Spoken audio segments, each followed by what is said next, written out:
दोस्तों Spiderman brand new day आखिरकार release हो चुकी है। पिछले कई सालों से इस फिल्म का इंतजार सिर्फ मार्वल फैंस नहीं पूरी दुनिया कर रही थी। सबसे बड़ा सवाल यही था कि नो वे होम में जैसा इमोशनल एंड देने के बाद आखिर नई कहानी शुरू कैसे होगी। और अच्छी बात यह है कि फिल्म सबसे पहले उसी सवाल का जवाब देती है।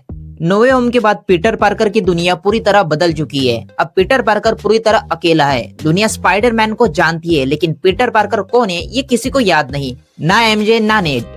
वो एक छोटे से कमरे में रहता है, सुबह कॉलेज, पार्ट टाइम काम और रात को स्पाइडरमैन बनकर लोगों की मदद करता है। लेकिन वो अंदर से पूरी तरह टूट चुका है। इस बार उसे बचाने के लिए आयरन मैन का हाईटेक बैकअप नहीं है, उसके पास कोई एवेंजर्स का सपोर्ट नहीं है, हैप्पी होगन नहीं है।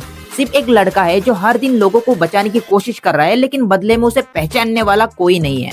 और तभी कहानी में आता है सबसे बड़ा ट्विस्ट। पीटर के शरीर में अजीब से बदलाव शुरू हो जाते हैं, जो आपने ट्रेलर में भी नोटिस किया होगा।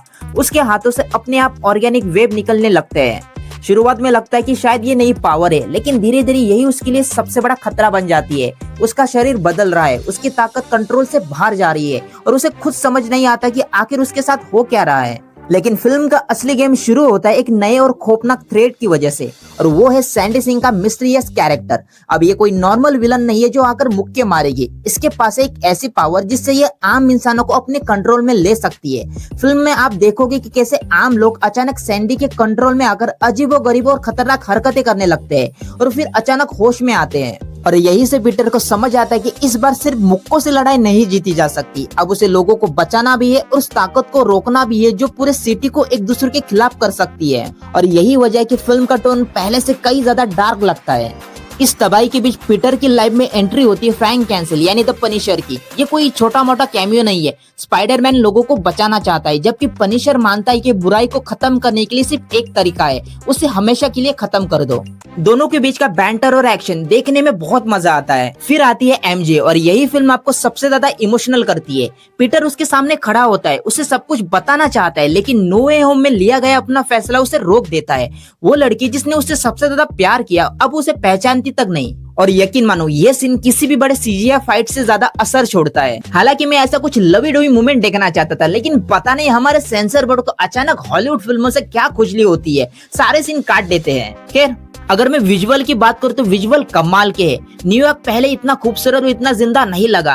रात के सीन, बारिश, ऊंची बिल्डिंग और स्पाइडरमैन का शहर के बीच अकेले झूलना, हर फ्रेम आपको याद रह जाता है। अब बात करते हैं एक्शन की। भाई, इस वाले टॉम हॉलैंड के स्पाइडरमैन मूवी में वेब स्विंगिंग सीक्वेंस इतने स्मूथ, इतने एनर्जेटिक है कि कई जगह आपको एंड्रू गारफील्ड की अमेजिंग स्पाइडरमैन 2 की याद आ जाती है। कैमरा ऐसे मूव करता है कि सच में लगता है कि आप खुद न्यूयॉर्क की बिल्डिंग के बीच उड़ रहे हो। फाइट भी सिर्फ पंच मारने वाली नहीं है, हर फाइट में स्पाइडरमैन अपनी स्पीड, वेब और दिमाग तीनों का इस्तेमाल करता है। इसलिए हर लड़ाई आपको अलग फील होती है और बार बार एक जैसी नहीं लगती। इसमें कई सीन ऐसे हैं जो देखने में बहुत मजा आता है, खास करके हल्क और स्पाइडरमैन का फाइट सीक्वेंस, और उसके बाद स्पाइडरमैन का जेल वाला सीक्वेंस जो आपने ट्रेलर में भी देखा होगा। एमजे और स्पाइडरमैन के बीच एक बिल्डिंग वाला सीन है, उसे देखकर आपको आना एंड्रू गारफील्ड वाले स्पाइडरमैन और ग्वेन की याद आ जाएगी। और उसी सीन में आपको ना टोबी मैगवायर वाले स्पाइडरमैन और मेरी जेन की भी याद आ जाएगी। ये मैं क्यों बोल रहा हूँ आपको ये फिल्म देखने के बाद पता चलेगा। और अब टॉम हॉलैंड के नए सूट के बारे में बात करूँ तो अब तक का सबसे बेस्ट सूट, लाल और नीले रंग का कॉम्बिनेशन, फैब्रिक का फील, आंखों की मूवमेंट, हर चीज कमाल की लगती है।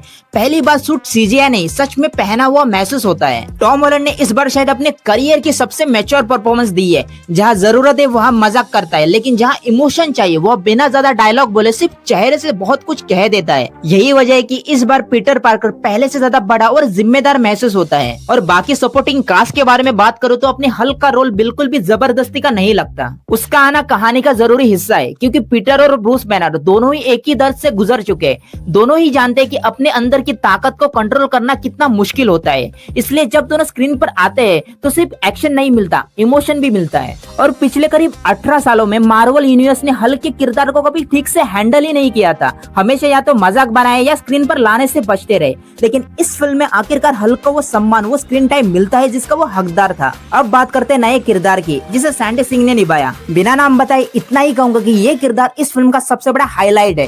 परफॉर्मेंस परफॉर्मेंस इतनी दमदार है कि आप उनके कैरेक्टर को फ्रेंचाइजी में आगे और देखने के लिए एक्साइटेड हो जाते हो और मुझे लगता है कि आने वाले सालों में लोग इसी किरदार की सबसे ज्यादा बात भी करेंगे। हालांकि एक शिकायत जरूर है यार, मार्वल और सोनी की मार्केटिंग टीम लिटरली कुछ फूक के बैठी थी क्या? मतलब सैंडी का कैरेक्टर इतना सॉलिड है और इन्होंने पूरी दुनिया में उसका नाम ऐसे छुपा के रखा जैसे भाई कोई बहुत बड़ा सस्पेंस हो, और जब तुम फिल्म देखते हो ना तो उसका नाम बस ऐसे एक नॉर्मल डायलॉग में कैजुअली बोल दिया जाता है। मतलब यार जब सस्पेंस था ही नहीं तो फालतू का हाइप क्यों बनाया? ये मुझे बहुत स्टूपिड लगा। और क्लाइमैक्स खत्म होने के बाद जो सेटअप मिलता है ना वो साफ बता देता है कि टॉम हॉलैंड की नई ट्रिलॉजी अब पहले से कहीं ज्यादा डार्क और पर्सनल होने वाली है। अगर कमियों की बात करो तो शुरुआत के 20 मिनट थोड़े स्लो लग सकते हैं, कहानी अपना टाइम लेती है। अगर आपको शुरुआत से ही लगातार एक्शन चाहिए तो शायद थोड़ा इंतजार करना पड़े। एक और बात जो मुझे अजीब लगी, फिल्म में एक जगह किसी मार्वल के किरदार का कैमियो का इस्तेमाल इतने अजीब और लॉजिक से परे तरीके से किया गया है कि आप देखकर हैरान रह जाओगे। मैं बताऊंगा नहीं कौन सा है ताकि स्पॉइलर ना हो, पर जब आप देखोगे ना आपको खुद समझ आ जाएगा। विजुअली वो मोमेंट अच्छा लगता है पर कहानी के लॉजिक के हिसाब से बिल्कुल फिट नहीं बैठता। हालांकि इससे पूरी फिल्म खराब नहीं होती है, लेकिन जैसे फिल्म अपनी स्पीड पकड़ती है फिर पीछे मुड़कर नहीं देखती। इमोशनल सीन हो, स्पाइडरमैन की वेब स्विंगिंग हो, हल्का बड़ा एक्शन हो, पनिशर के साथ टकराव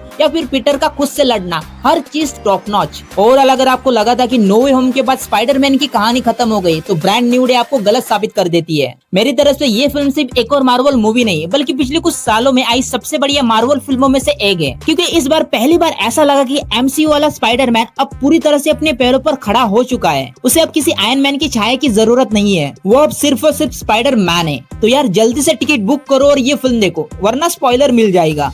यार अगर मेरा रिव्यू पसंद आए तो यार मेरे चैनल को सब्सक्राइब जरूर करना। मिलते हैं हम नेक्स्ट वीडियो में, तब तक के लिए take care and good bye.